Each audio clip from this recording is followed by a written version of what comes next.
मित्रों,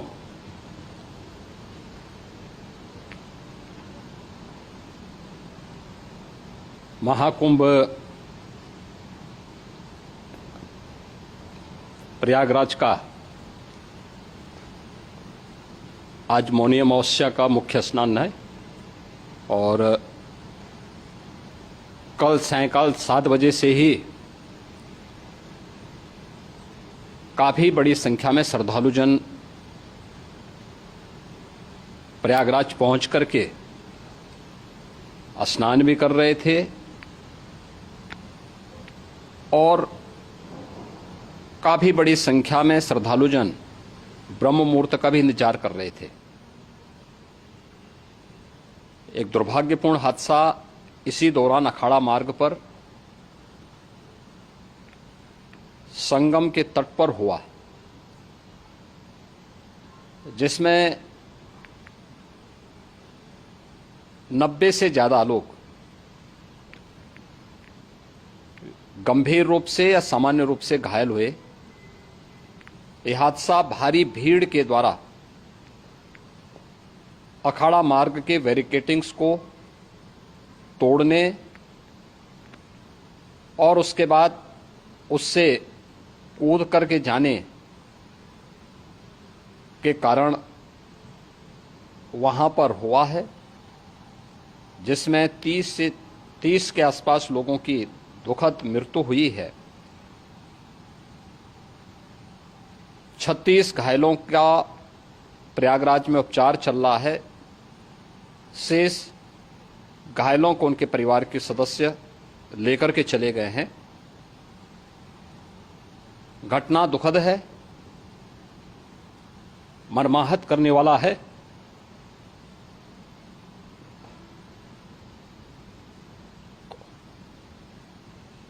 उन सभी परिजनों के प्रति हमारी पूरी संवेदना है। हम लोग रात्रि से ही लगातार प्रशासन के संपर्क में हैं। मेला प्राधिकरण, पुलिस प्रशासन, एनडीआरएफ, एसडीआरएफ,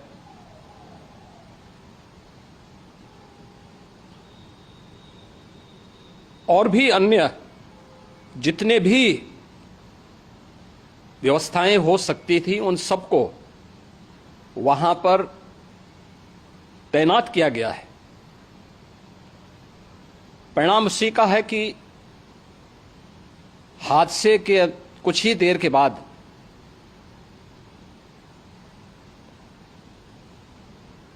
राहत कार्य को ग्रीन कॉरिडोर बना करके प्रशासन ने, पुलिस ने,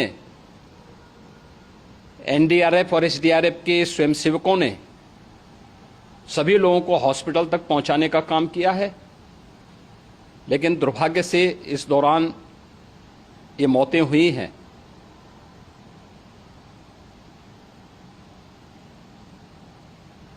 स्वाभाविक रूप से इन सब मुद्दों पर प्रश्न उठना स्वाभाविक भी है।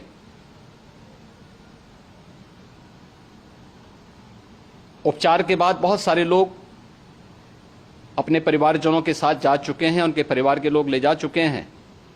जो बाकी बच्चे हैं उनका उपचार चल रहा है। उपचार के सारे इंतजाम वहां किए गए हैं।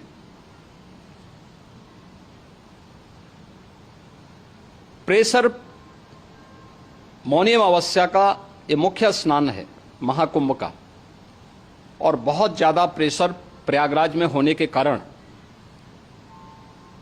सभी प्रकार के मार्ग भी चौक थे। रात्रि से ही प्रशासन उन मार्गों को खुलवाने और स्थिति को सामान्य करने के लिए पूरी तत्परता के साथ लगा भी रहा।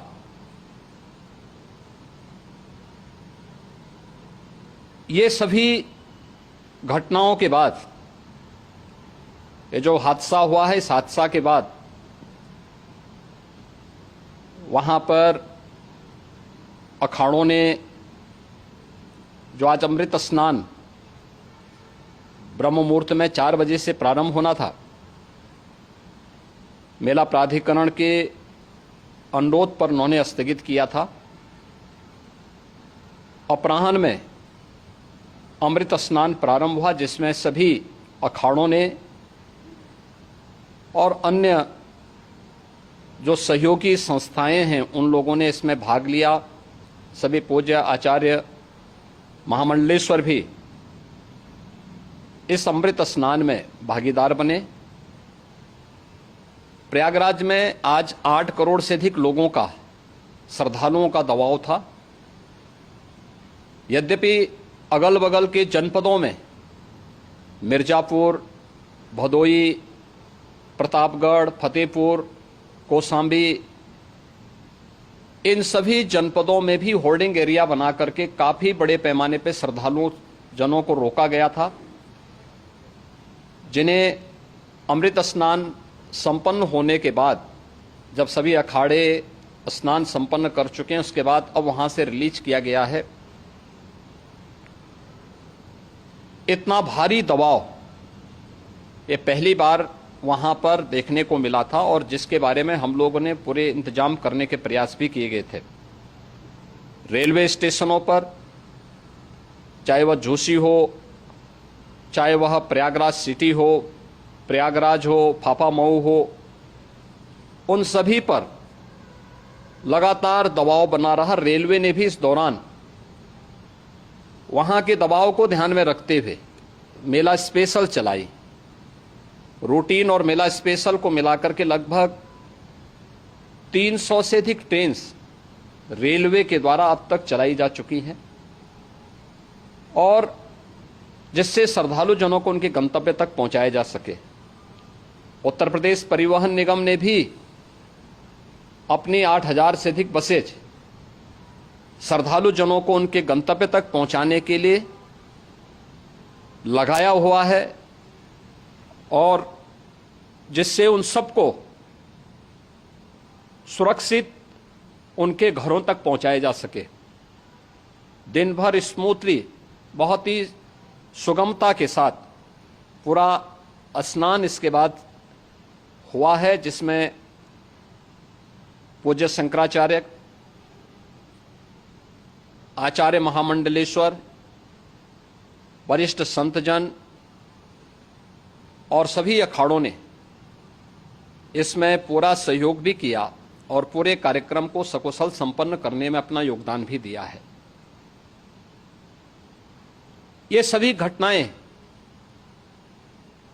मर्माहत करने वाली भी हैं और एक सबक भी है, लेकिन हादसे के तह में भी जाने की आवश्यकता है। और इसी दिशा से सरकार ने भी तय किया है कि हम इसकी एक जुडिशियल इंक्वायरी भी करेंगे, क्योंकि कई बार रिव्यू होने के बाद स्थानीय स्तर पर हर प्रकार की सतर्कता के बाद आखिर कहां से ऐसे हादसे फिर भी होते हैं और हुए हैं।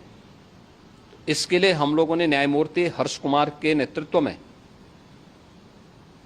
पूर्व डीजी श्री वीके गुप्ता और retired IAS Shri DK Singh, इन 3 सदस्यीय जुडिशियल कमीशन को भी इसके लिए गठित किया जा रहा है।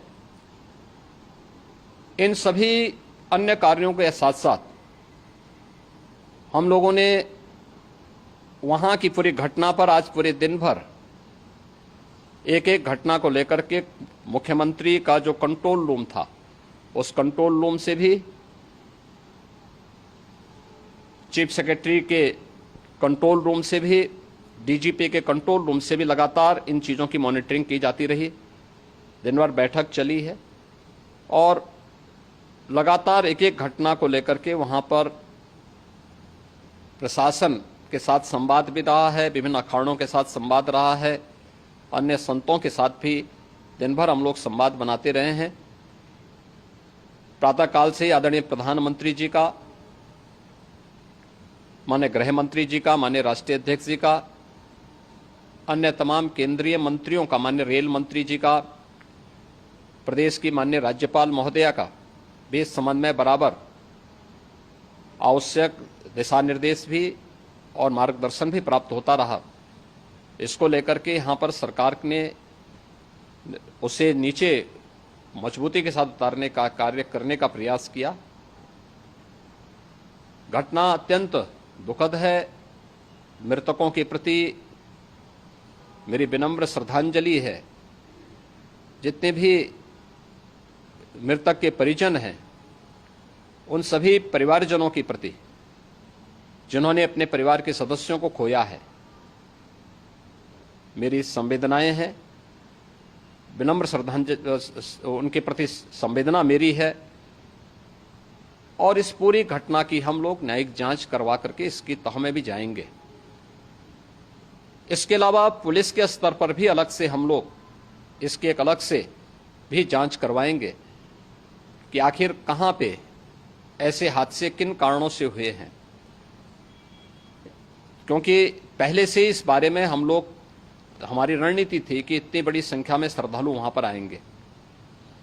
मृतक के परिजनों के प्रति हम प्रदेश सरकार की तरफ से, जिन्होंने इस हादसे में अपने परिवार के सदस्यों को खोया है, वहां पर मेला प्राधिकरण के पास वो पूरी सूची है, उन लोगों ने उसको वहां पे जारी भी किया है। मैं उन सब के प्रति अपनी संवेदना भी व्यक्त करता हूं और परिवारजनों को हम प्रदेश सरकार की तरफ से 25-25 लाख रुपए की आर्थिक सहायता की घोषणा भी कर रहे हैं। और न्यायिक आयोग इस पूरे मामले को देख करके एक समय सीमा के अंदर राज्य सरकार को अपनी रिपोर्ट देगा और इसमें आने वाले समय में या आने वाले स्नान के लिए भी हम और कैसे व्यवस्था को और सुदृढ़ किया जा सकता है, इसके बारे में भी कल मुख्य सचिव और डीजीपी स्वयं एक बार प्रयागराज जाकर के उन सभी मुद्दों को देखेंगे। आवश्यकता पड़ती है तो फिर इसमें, यद्यपि आज प्रदेश सरकार के तमाम वरिष्ठ अधिकारियों को हम लोगों ने अलग अलग स्थानों पर वहां लगाया गया था और वे सभी पूरी तत्परता के साथ, प्रमुख सचिव नगर विकास वहीं थे, पीडब्ल्यूडी के प्रमुख सचिव भी वहीं पे थे, पावर कारपोरेशन के चेयरमैन भी वहीं पे मौजूद थे, जिन एक एक मुद्दों पर वहां पर वे लोग लगातार निगाह रखे हुए थे। लेकिन दुर्भाग्यपूर्ण घटना और ये मर्माहत करने वाली घटना है। मैं सभी उन पुण्य आत्माओं के प्रति अपनी विनम्र श्रद्धांजलि भी अर्पित करता हूं।